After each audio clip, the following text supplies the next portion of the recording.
So the next concept we want to discuss is the three different buckets of money or types of money for your retirement plan. And we think it's extremely important that at a bare minimum, you need to have at least two out of the three. If at all possible, if you have all three, it gives you tremendous flexibility. And we know that everybody's familiar with the term, asset allocation, diversify your assets. Well, this is a way, if you have different buckets of money for retirement that are taxed differently, this gives you some tax diversification that most people, quite frankly, don't have. So the first bucket of money most people are familiar with is pre-tax money. And those pre-tax monies very often are 401k, maybe it's a 403b if you work at the hospital.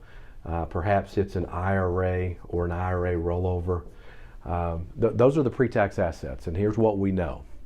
We know that when you retire and you start pulling money out, 100% of that money, based off whatever your tax bracket is at that time, it's going to hit your tax return.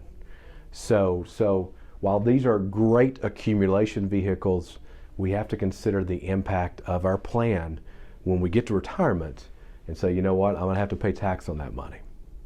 Now, the one that's been very, very much in the news for the last decade or so is Roth accounts.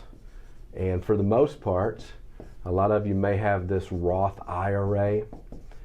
Maybe you have a Roth 401k. Some plan administrators have really picked up the ones that maybe didn't have this Roth 401k or Roth 403b option in the past. Now they do. Here's the unique thing about the Roth accounts. We believe that Roth accounts are the greatest account type that was ever invented by Congress.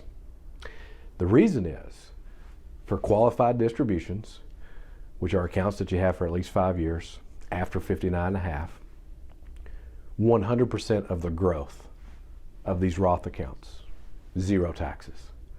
So if you're on the cusp of going into the next tax bracket, instead of pulling money out of your pre-tax account because that's all you have, if you have a Roth account to supplement your retirement, you can go in and grab some money completely tax-free.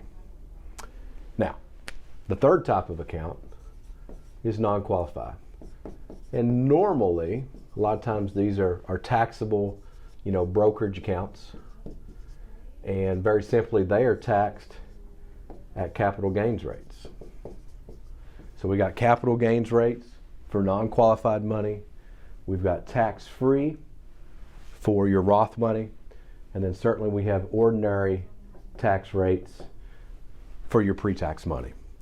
So regardless of what tax changes may happen in the future, and certainly none of us know, but with where the markets, particularly with, you start looking at the national debt as an example.